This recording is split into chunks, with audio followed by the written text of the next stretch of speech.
If you want a higher response rate, like 7x type higher, this content today is for you.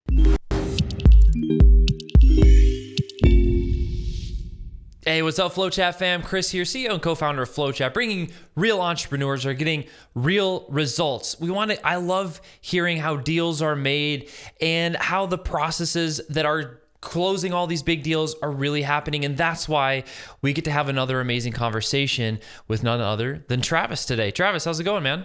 Good. How are you? I'm doing great. I know we got to connect a little bit before we just hopped on here and get some updates. And there's this one part that I'm really excited to share with everyone. I think they're gonna benefit from it quite a bit. And so we'll jump right into like the 7x response rate that you recently saw. There's a couple massive takeaways that I know people will win with. So let's start off with the simplicity idea that we were chatting about a little bit.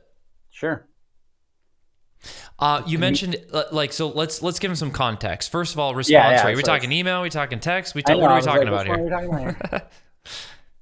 Yeah. So I'm an author, and my business is helping other entrepreneurs, specifically coaches and consultants, write, publish, and turn their books into bestsellers. Basically, I help people become best-selling authors, and then we show them how to leverage that then to grow their business. And 90% of my business is off of LinkedIn. So we're pretty aggressive in our cold outreach on LinkedIn. And we've been doing that for about 2 years. And we always were using a message that like my background is in sales copy. So even I was like, the message was a little cringe. Like it was just really aggressive. It was really hard hitting. And I'm kind of like, oh man, like but it was getting a result. And so that result was we were booking, 3 to 5 calls per week off of it. So I really couldn't go to the guy and complain that like, oh, I'm only getting 5 qualified calls per week off of your super cringy thing. I always wanted to test different messaging. And then I say cringe, it's really long. So we're doing cold outreach on LinkedIn, and it was probably like 300-word message. Oh, wow. Yeah. Interesting. So really, okay. And it was kind of like a mini sales page. Like, hey, we're in the same group, and this is what we do, and here's how we do it, and then here's some bullet points, and here's a testimonial, and like and so I just, for a cold outreach message, it just felt way too much. Got it. And so I changed finally after about a year and a half. I came up with a newer message, and I'm like, okay, let's just try that. So before we were sending out, we're doing about 150 to 200 messages a day is what we're sending out on LinkedIn. And we would get back 4 to 6 responses, people saying, wow, okay. Yeah. So it's okay, right? 4 to 6 cold messages per day. That's an okay response rate.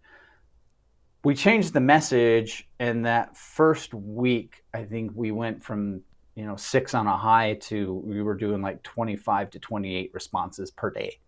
Yeah. Okay. So a noticeable change. It was a tsunami. Yeah. It was just no doubt that it made a difference. And I think the new message is like 3 lines, right? Okay, I mean, so a lot shorter. It's maybe like 25 words, 30 words. So it's just, now what's interesting is I had wanted to test shorter messages earlier, but the guy that I'm working with who does all the cold outreach, he was very resistant. He didn't want to do it. And I'm like, hey, I want to test some new messages. And he's like, I've tested 1,000 different messages. This is the message that gets it's worked in 15 different industries, and I have 20 different clients, and everybody's using the same. This is what, and so I'm like, okay, well, this guy is, he's the expert. I'll trust him, right? So the first 6 months we kind of went with it, and again, like we were getting the result. So I couldn't really come in and say, well, I don't like it. Well, do you like the result? Yeah, I like the result. So, but this was sort of the definitive. I actually came up with 3 different versions, 3 different messages to test. Yeah. And we did the first message, and then after about a week and a half, we dropped the second message. And within 2 days, like it was just like we just closed. We're like, we're not even going to test the other 2 messages. So we just went back to this first message because it's just working so well. It's working so well. Okay, so takeaways for like people listening, watching. Number 1 is if you're still sending paragraphs, maybe reconsider. At least for cold outreach, for sure. Yeah. Yeah, for cold initially. So have it be a little bit shorter. There's a part of this though that like how do you condense? You have a long message. How do you condense it into a shorter message? What do you keep? What do you get rid of? Yeah. I to be honest, I got rid of everything. Just throw it all out. I kept Okay. one thing. So in a cold outreach message, it was like, "Hey, we saw you in the name of the group, right?" Because we do a lot of messaging in groups with the people that we're with, Okay. and so that part we kept. Hey, we saw you in the. But before it was just like, oh, and then we just it felt long and rambly. But Okay. really, like I mean, for us, it was just like we saw you in this group. We checked out your profile. It seems like you're the person that blank. That should have a blank and then I had one question: is that something you've ever thought of before? And that was it. There you go. That was our entire message. So then people were like, oh man, yeah, I've been thinking about that for years. And now we just put them into our pipeline and just run them through until they get on the call. So a couple other key patterns I'm hearing. It's like, oh, so it's like, why you? Why me? It's like, well, I saw you here and this is kind of what was going on. And then always ending with a question. Just a simple question, making it easy for someone to reply to. I definitely see a lot of different messages where they're really long and it's like they just don't know how to respond. So they don't. So it sounds like in your message, what you did is end with a really simple question. Well, and I think it's also a lot more personable now too. Mm-hmm. And it's more curiosity based versus like, hey, I'm amazing. So, and that's kind of what the message felt like before. Like, again, it was very aggressive. 5 years ago, that was probably a fantastic message in the direct marketing space. Like, hammer them with the cold and the fear and the emotion. Let's get them. And Yeah. you got to come and do our thing and book a call now. And that was the other thing. Like, that message was trying to book a call in the first message. And the guy I worked with was just like, if they don't book a call off this initial message, screw them. Like, we don't want to deal with it. Like, just move on. And I'm going, yeah, but there's the difference, right? His message of like, if they don't book, that's their problem. We're moving on. Getting 4 or 5, responses per day to let's just engage them a little bit more like an actual real human. And suddenly now we're getting, 25 messages, 30 message responses a day. So end outcome matters, right? It's like in this case, I would imagine you're booking a call. That's what you're optimizing around. Yeah, but we're optimized to book a call. And ultimately, those calls converting, hopefully 20% or higher into, closed deals and new clients. So it's like, response rate went up, but there's this dangerous path of like, okay, cool, we can get people to respond, but now we're just like chatting with people forever, but it maybe doesn't convert as well. I know that's not the case for you, but can you speak to that a little bit? I actually think this new response, that was in some of my early pipelines. That was something I really struggled with, especially with Facebook. Trying to pull somebody off of Facebook cold and then engage them and then get them into for me, I just could never and part of me is I expanded into Facebook because I'm like, well, let me try it differently. And after a few months, like the response rate between Facebook and LinkedIn was so different from me.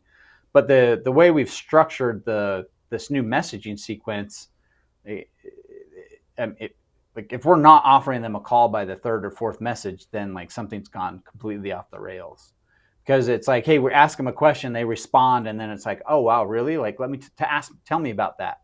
And then they'll come back and go, oh well, here. And then it's going, okay, well, so like, why have you not done that yet?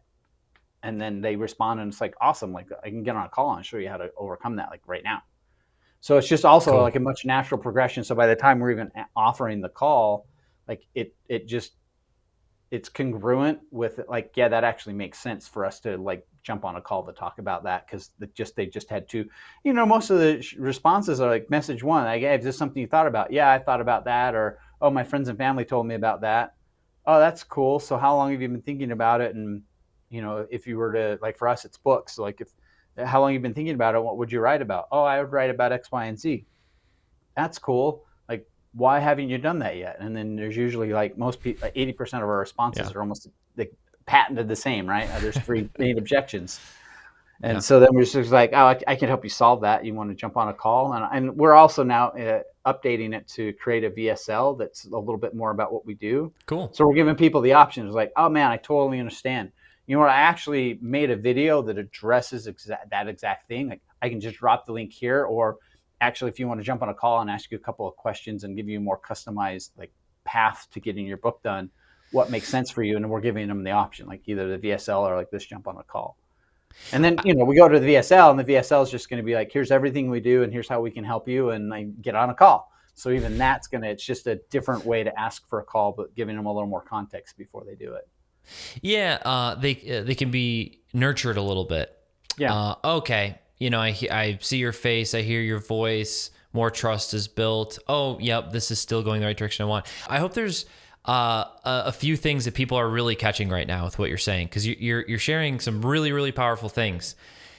Yes, they're simple. Maybe people listening, watching have heard some of these before, but one is the natural conversation you just described. Simple question. Oh, yeah, it's more like this. Oh, well, how come what have you done about it, or what's going on? Those are natural sales building type questions, like discovery call type questions that lead to saying, well, I'm actually kind of stuck. I can help you with that. Would it make sense to talk about the pain that you just described? Yes.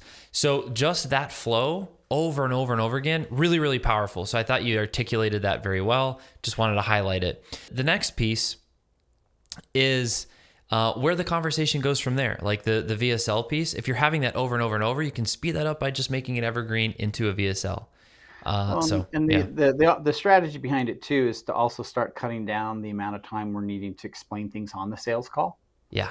Because obviously people can check out my profile, and you can see that I'm all about books. So people already know that's what I'm doing.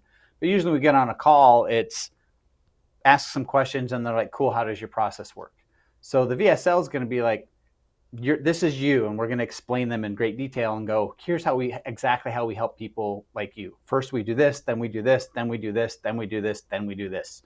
We can't help a lot of people, but if this is something that you want, like, let's just jump on a call and see if we're a good fit. And if we are, we can tell you how that works. So by the time they get on the call now, it's more of like, exactly how we work. What questions do you have? Instead of having to get in and explain that over and over and over and over again. So I think that's ultimately going to allow, like for me, like, because I still do some of the sales calls, it'll allow me to probably shave off half of the time that I'm spending on the phone just from that one. Yeah. Yeah. Because they're already good to go. I mean, what the game, we were just talking about this before, the game of business is a game of inputs and outputs. And so when you find yourself doing the same thing 2 or 3 or 4 times, it's time for a process for it. So, and that's actually why I recommend, like with coaches and consultants with the book, one of the big questions we get is like, well, what should I put in the book, or what do I have to write about that someone would read? And if you're a coach or consultant, most people are closing people on the phone. I'm going, okay, so when you're enrolling someone in your process, how many of your clients ask the same questions over and over and over again? It's like 80. I'm like, I can guarantee that 80% of your clients are all asking the same 5 to 10 to 15 questions, and you're just repeating yourself over and over and over again, because that's the way it is in my business. Yeah. And so when I wrote this last book, The Bestseller by Design, it was going, okay, at this point in the process, what's all the questions people are asking me? And then I just answer them all right in the book. So there's times now when I meet people at conferences, if I have copies of my book, which I usually do, oh my God, I've always wanted a book. How does it work? I'm like, here, just go read this. Read chapter 3. That's going to, and if you have any questions, here, I'll write my number in the book for you, and you can just reach out to me. And so then again, by the time people are getting on there, like, oh, I read the book and like chapter whatever, like, yeah, that's exactly where I'm at. Like, what does that look like? How do I actually implement that? I'm really glad you brought that up, because so number one, it's building the process, because that you're finding yourself doing over and over, because that becomes a leverage play. Now, what you're describing, I want to keep going this direction, because it goes down the path of let people learn and buy the way they want to learn and buy. Yeah. If they want to hop on a call, some people want to do that. If they want to watch a VSL, some people prefer the video. And it's true, even though you think no one reads a book or maybe only chapter 1, people are still buying and reading whole books or parts of books. So, yes. Like, Travis, can I put you on this? Something that I love about books is that we're to the point now where, we're squarely 20 years into the information age, if you want to call it that. And like, information isn't the problem anymore. People are drowning in information so much. Right. Books are still the only low ticket, low dollar item that still has an exponentially high perceived value. True. And you can compare that to any of the things online. There's people that are putting out $2,000-$3,000 courses, and the perception of that course is like, that's not worth a lot of money. So I just find it funny that you can have a $10 book, and people, that value on that book is sometimes will be higher than a $2,000 course. And it's one of the few marketing tools we have that we can do that with.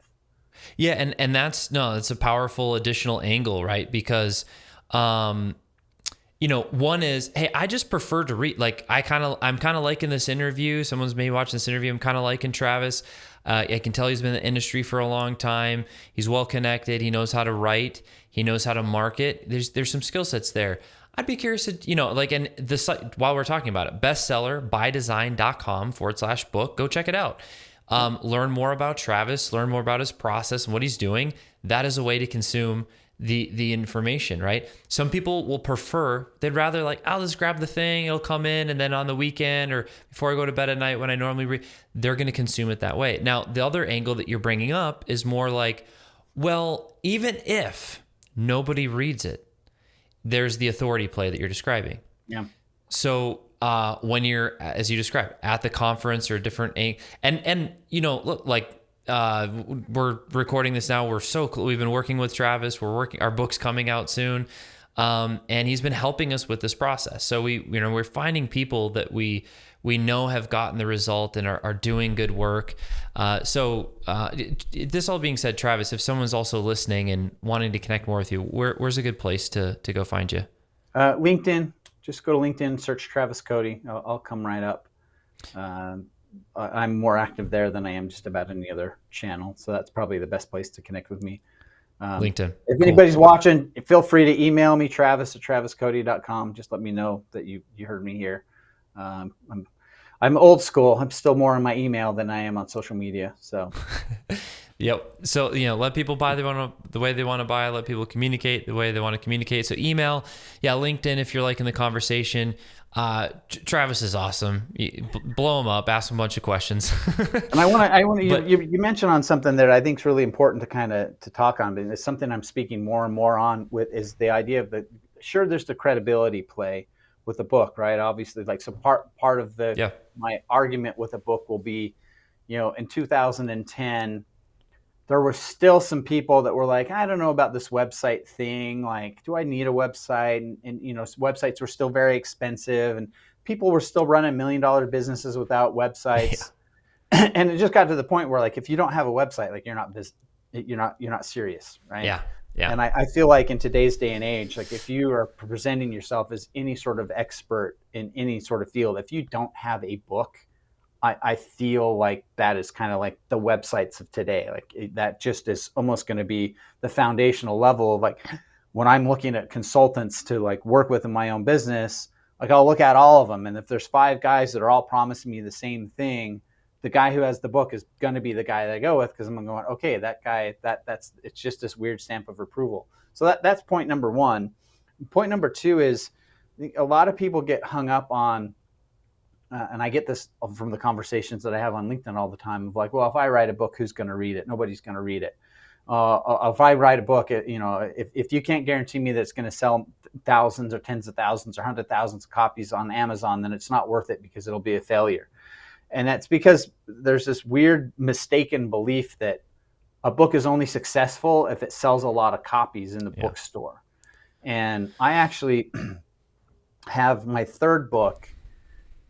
It's probably sold maybe 150 copies in 10 years, right? So most people would say, oh my God, I would be embarrassed to even announce that publicly that's what happened. You're the publisher guy, Travis. What are you talking about 100? But that book was given to one of my friends, who then gave it to one of his friends who happened to be really big in the internet marketing space. And that got me invited to a really high ticket event for free. I didn't pay. Wow. Everybody else in the room did. And I got to meet this person. I'm not going to say who it is right now, but I ended up going to work with that person, and he launched my internet marketing career. Because of the people that I've met from that person, I can directly attribute over $1 million in revenue to my business from relationships. Wow. So even though the book only sold 150 copies, like it's over $1 million in revenue just from the people that got me introduced to. And bestseller by design. I don't know if you know who Ron Lynch is. He wrote the foreword for that book. He's kind of a god in the infomercial space. And he in the foreword, he talks about the fact that he has a book that he wrote 15 years ago, sold about 1,000 copies. So again, 100 copies per year. Most people think that's a failure. But he said he can directly attribute $23 million in revenue to his business because of the people who read the book and then reached out to him. Yeah. Right. And I could just go on and on and on. Like I have a book that I published 10 years ago. I actually just took my master's thesis, didn't even really give it a second thought. I published the book, kind of somebody challenged me on a belief that I had, because I sort of believe that anything can be a book. And they're like, no, it can't. And I was like, what about a master's thesis? And I was like, okay, watch me. So I published my master's thesis, hit the bestseller list. It's only 50 pages long. I haven't spent a dime in marketing on it. I haven't given it a thought in a decade. About 6 months ago, a producer from the History Channel found my book, and that ended up getting me booked on a series as a guest expert for a History Channel series around the entertainment industry. Oh my gosh! Right. So I'm going to be on a show that I think they said like the low end gets like 3.5 million viewers per week. Jeez. Okay. For a book that I actually don't even know how many copies of that book that it sold, because I haven't even thought about it. And in some ways, it's like also a little bit frustrating because I have a book that I published last year that's like a passion project. I poured myself into this thing. It's like 300 pages. I spent all this money on marketing. And it's the book that I literally threw against the wall and then forgot about that got me all this publicity. I was like, what? So point number 3, right? You don't even need your book doesn't even need to be that big. This book was 50 pages, and that's what ended up doing it for me. So this idea that like, oh, my book has to be 150 or 200 or 250 pages, or I'm not going to be taken seriously. It's just not the case. Yeah, no, I appreciate you sharing those stories. I didn't even know about some of those stories. Listen, what I hear, a couple of things I hear you saying. One is, if you never put it out there, like nothing will, and like if you do nothing will happen. But if you put something out there, it's hard to articulate what's going to take place. But how people still perceive that medium carries weight, carries authority. Another, the second thing that comes to mind, and this has really like helped me personally, and I hope this encourages others, is, if you're looking at a certain goal, if this is personal, or, we're talking more in the context of business right now, for business, I like the thinking of what can I do that would make, like, even if it's like more on the unreasonable side, like if I could do this, you do all these like ton of effort to make it almost impossible to not succeed. What can I do to make it very improbable or almost impossible for me not to succeed or accomplish the goal? And I'd put, like, I think a book is one of those items where you're like, listen, and especially the tools and processes that are available in writing you need to speak on this, Travis.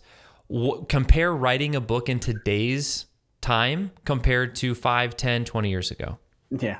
It's not even a comparison. Yeah, really. And if it was a comparison, we wouldn't be talking, and I wouldn't be working on a book. My first book was published in 2007, so I can tell you that like it's night and day, right? Yeah. And sort of how has my process evolved? Like my first book, it took me over 2 years, and that was after having thought about it for like 5 years. Yeah. My second book was 18, 19 months. I had a publisher, and it was a miserable experience because I had all these deadlines. And then most people don't know this, but I used to work in Hollywood. I was a screenwriter for 15 years. I worked with a producer by the name of Jonathan Crane. He was Travolta's manager for 20 years.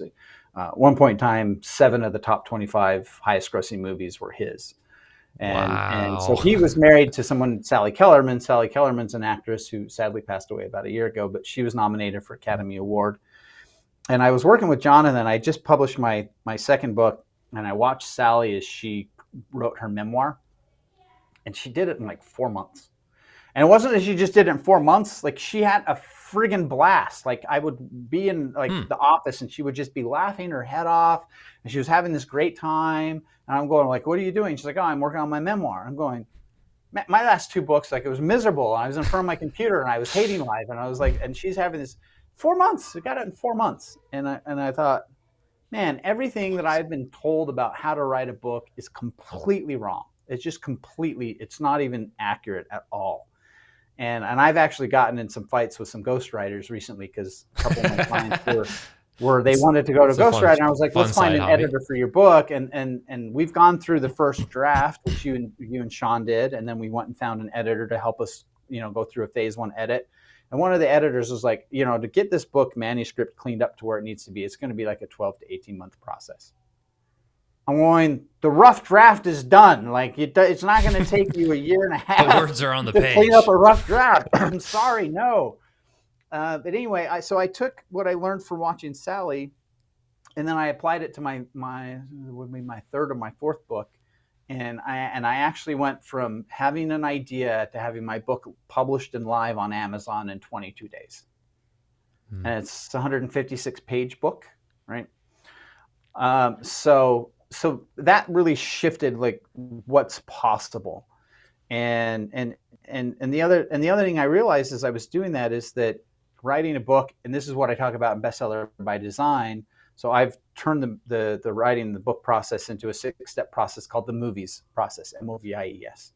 And the first, and really having your own book is exactly like the film industry. It's the exact same process.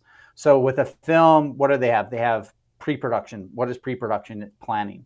Nobody is going to give Steven Spielberg $200 million and just say, go figure it out. And he's going to show up on set with all of the actors and all the crew and go, well, we have an idea. What are we going to do today? No, by the time to get to that point, everything's been plotted and planned. But with books, for whatever reason, most entrepreneurs I work with think, well, I just have this idea, so I'm just going to sit down and start writing and I'll find my way there, right? This is the reason why when someone says it took me 3 years or 4 years to write my book, that's generally the reason why. It's because they started writing and they got lost. So the second part of the filmmaking process is the production process, and that's O in my process. And here's the crazy thing. When you think about making a movie, from the time they go into pre-production till the time the movie's out, 18 months to 2 years. Pre-production, production, post-production. Production is where they actually film the movie, and that's where all the sex appeal is, and that's where all everybody's like, oh my God, look at it. But when you look at that whole 2-year process, the making of the actual movie, that's the shortest part of the entire process. And so when you follow my process, that's exactly the same way. Creating the rough draft of your book is actually the shortest part of the process. Most people think, oh, it's going to be 2 years. My clients, by the time they go through the master planning step, the pre-production of their book, they'll do it, and they'll get the rough draft done in about 30 days. Yeah. So, and then then finally is you've got visual effects, and then the other thing, I'm going to skip a couple of steps there just for sake of time here, but the other part, kind of what we were talking about earlier with the book, right? Like I like to say that it starts with a book. Like a book is it really is the beginning. And if you look at the film industry, right, there's the movie, but the movie is really just the start.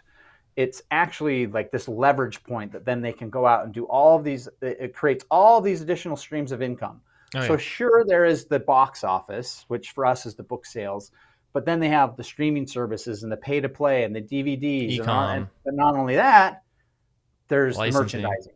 So a good example of that is Star Wars. George Lucas, the first 6 movies for George Lucas made $4.2 billion at the box office. And everybody goes, oh my God, that's so much money. Those 6 movies made $26 billion in merchandising. 7 times more money by leveraging the movies for other stuff. And it's the same with a book. It's great to have book sales on Amazon. I'm not knocking that, right? If I can have 100,000 sales of my book on Amazon, fantastic. But it's what I do with the book after that there's so much more you can do on the back end. Right? It was why one book I've been able to generate $1 million in revenue just because of how I leverage the relationships. I think it was Bob Proctor who I was in an event one time and somebody was talking to him and said, oh, I want to be a $1 million author like you. And he said, oh, I want to be completely transparent. He's like, I haven't made a dime from any of my best-selling books. And there was actually a gasp in the audience. Everybody's like, whoa, what? Like, that doesn't make sense because he has all these books. And then he smiled and he leaned over to the mic and he's like, however, I have made millions by being a best-selling author because he leveraged that. And I think for me, that's what a book ultimately is. It's a leverage point for you to be able to do more in your business and do more opportunities. One final story, because I feel like this is important, but Sure. Earlier this year, I was invited to a private event. It's the single most expensive 2-day event I've ever even heard of. The guy charged $100,000 to be in the room with him for 2 days. Wow. Okay. I Fun room to be knew in. the guy because of a book. I didn't pay $100,000. I probably shouldn't say that publicly because I know everybody else did. I didn't get there for free, but I sure didn't pay anywhere near $100,000 to be there. And everybody that was there was running an 8-figure business. I mean, a couple of the people there their businesses are probably 100 times bigger than mine. And it was a little intimidating. I'm like, I'm just going to sit here in the back of the room and I'm going to be quiet. And I'm like, these guys find out like how small my business is compared to them. Like I'll probably get laughed out of the room. The interesting thing is I asked the guy who was running the event, I was like, hey, my book came out on how to actually write and publish your own book. Do you mind if I bring a copy and give it to everybody tomorrow? He's like, oh, that would be fantastic. So the next day I show up, everybody's come in and I start walking around my book being like, hey, this is my book to show you how to write and publish your own book. The entire energy of the room completely shifted. And everybody started coming up to me on breaks and asking me questions. I had 3 different people that were like, oh my gosh, like you need to talk to this person because they've been wanting it. Oh, like, man, I've been thinking about this forever. And I was kind of laughing because I'm going, I'm the little guy in the room. Yeah. The only difference was I was the only guy in that room that had a book. And that one thing shifted how everybody perceived me. And since then, I've just been, there's so much power in having your book. And I one of the things I'll hear a lot from people is, well, I'm not a very good writer and I don't want to release anything that'll embarrass me. So I'll share one final story with my third book. That was the one I published pretty quickly.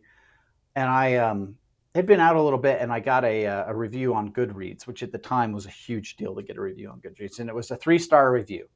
Okay, middle of the road. So the review was really good. Oh, this is great, this is great, this is great. But I'm only giving it a 3-star review because it's not very well written. That's what she said. So as an author, you're kind of like, that doesn't feel great, but I got a good review on the thing. So 2 weeks later, I get an email notification that said, hey, the review's changed. It's now 4 stars. So I go back to Goodreads and it's like, update. I found myself coming back to this book again and again over the past 2 weeks, and I've been implementing the things that he talks about, and I'm noticing a discernible positive change in my life because of it. So I'm updating my review to 4 stars. And then in parentheses, it's kind of like a final little slap in the face she put, but it's still not very well written. Won't let it go.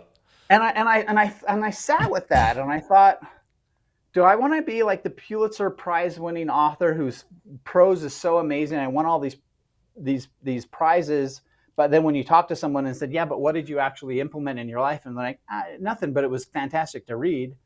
Or I want to the person to say, I didn't really think the book was that well written, but it changed my life. And that really shifted me from that point forward of going, I would rather be an okay written book where people are saying this is changing my life than the guy that is like, your book is phenomenal, but I didn't do anything with it. So powerful, man. Such a big part of, I don't know, sense someone listening, watching, and they know they have a book in them, and they know it's the right idea, and they know that it would make an impact in their business and their life. But oftentimes it's kind of, those powerful stories that give permission. It's okay to do it. Like, just go for it. Just do it. And I want to expand on that a little bit because it's something that's near and dear to my heart with this is that, obviously what I do is I'm working with coaches and consultants, and we're creating books to help grow their businesses. And that is a book, but it's beyond that because Bestseller by Design is teaching you a process of how to actually write and publish a book. So we're geared towards being able to write and publish a book that's good for your business.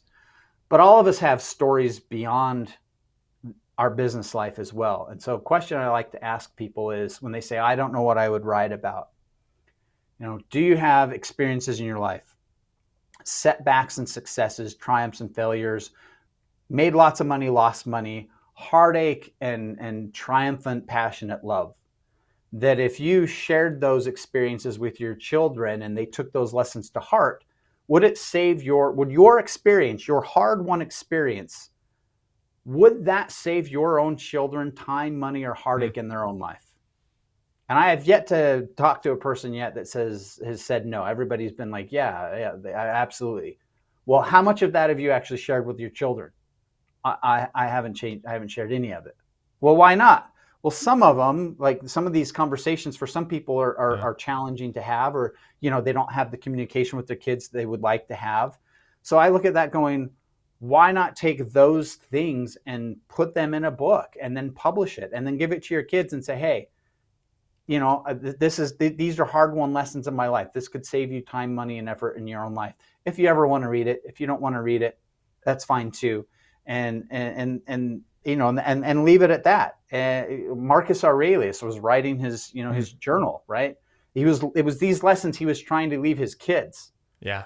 He didn't think anyone would read that. 2,000 years later, hundreds of millions of people are reading this guy's journal going, man, these hard-worn lessons 2,000 years ago still apply. Yeah. And for me, the importance of doing this is really high. So my mentor, Jonathan Crane, he passed away about 6-7 years ago. And I remember coming home and my wife was in bed and, obviously I was going through the grieving process, but I remember walking over to my bookshelf and I pulled off this big, thick green textbook. And Jonathan, before he'd passed away, he had taken the time to write essentially the manual on Hollywood. It was his 25 years of experience Wow. of how does the industry actually work. And I just remember flipping through those pages that night, and I was just so grateful that he had taken the time to do that, because my friend's gone, my mentor's gone, but I still have access to him. I still go back to that book when I'm working on screenplays, flipping through chapters going like, okay, how did he do that again? And what was interesting is at the same time that I was experiencing this gratitude for Jonathan, I was filled with like just sort of this deep sadness, because there was a woman in my building named Rita, and she was the first female producer for the nightly news on one of the big 3 stations back in the late 50s. So you want to talk about the Me Too era in the 2015, 2016. Imagine being the first and only woman in an all men's club business in the 50s. Like, the stuff she went through was like, does not even compare. And Rita, like, she changed the industry. She broke the glass ceiling. She was responsible for getting some of the first female anchors on the air. People like Diane Sawyer, Barbara Walters. Like, she laid the path for all of that. I used to talk to Rita all the time. Like this story is amazing. Like, let me interview you. Like, we need to turn this into a book. And she, like everyone, she was always too busy. Yeah. And she lived on the East Coast her whole life, and she literally sold everything she owned and came to LA because that's where her grandkids were. She gave up her entire life because her grandkids were the center of her universe. And then Rita had a stroke and she passed away. And I remember like sitting there holding this book from Jonathan, filled with gratitude. And then I thought of Rita and thought, how sad is it? Like, here's these kids that are the center of her universe. She gave up everything in her world for these kids, and they'll never know who she was. They'll never know anything she did. They'll never know any of the industry that she changed, because she didn't write it down. And so, I kind of look at it like we all have these experiences. And so start with the business book if that's what you want, and you want the credibility, but use that as the leverage point to then go, okay, what are the other experiences that I have in my life that I can write down and share with other people? Or if anything else, just write a book to share it with your kids and leave it to your kids and your grandkids. I can tell you that, so my grandfather was a prolific writer, and he also kept a lot of journals, right? And those journals are some of the most treasured stuff in our family, Wow. 30 years later. And so I kind of get passionate about this stuff because my business is in helping consultants write books, but ultimately it's about helping people expand their vision of what we all have stories and we all have experiences that need to be shared. Like, there's a proverb that I heard a long time ago. I think it's an African proverb if I'm getting it correctly, but it basically says, when an old man or woman dies, a library burns to the ground. And, like you were saying, 10 years ago, we didn't have the tools or the technology to be able to preserve those stories in a meaningful way. And now we do. Yeah. Bestseller by Design will show you a really simple, easy process that you can apply to whether it's a memoir or just a book for your family, to get through that process, to get it, just preserve it.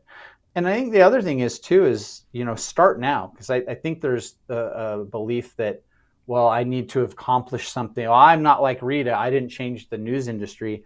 It doesn't matter. Like, you have experiences up to this point, like write them down now, because part of it is also capturing the evolution of yourself as a person, right? Like, Yeah. if I go back to some of my first books, like, I'm almost embarrassed by the writing because I've learned so much. But you can also see how I've evolved as a writer from that point in time. You can actually see it in real time. And Russell Brunson actually touched on this when he released, what was it, Traffic Secrets, his third book in his trilogy. Mm-hmm. And he decided he would go back. So this is 8 or 9 years after he'd published .com Secrets. And he thought, I'll go back to .com Secrets and I'll update it a little bit and I'll release a new box set trilogy. And he was into it 2 weeks, and he comes out and he says, hey guys, so I'm going back through .com Secrets, thought I would just do a little update. I'm on chapter 2 and I've already added 10,000 new words. And so people would make the argument that I should have waited until now to write .com Secrets. He's like, but if I hadn't have written .com Secrets, I wouldn't have accomplished any of this other stuff. So, now he went back 10 years later and updated and was like, oh, now look. And so it's cool because we as normal, humans can kind of get .com Secrets, the original version, and we can get .com Secrets now, and you can actually see how Russell has evolved not only as a writer but as a marketer as well through his writing and his books. And I think that's kind of the beautiful part of being able to do that. Well, man, like, you just crushed. You shared a ton of super powerful stories.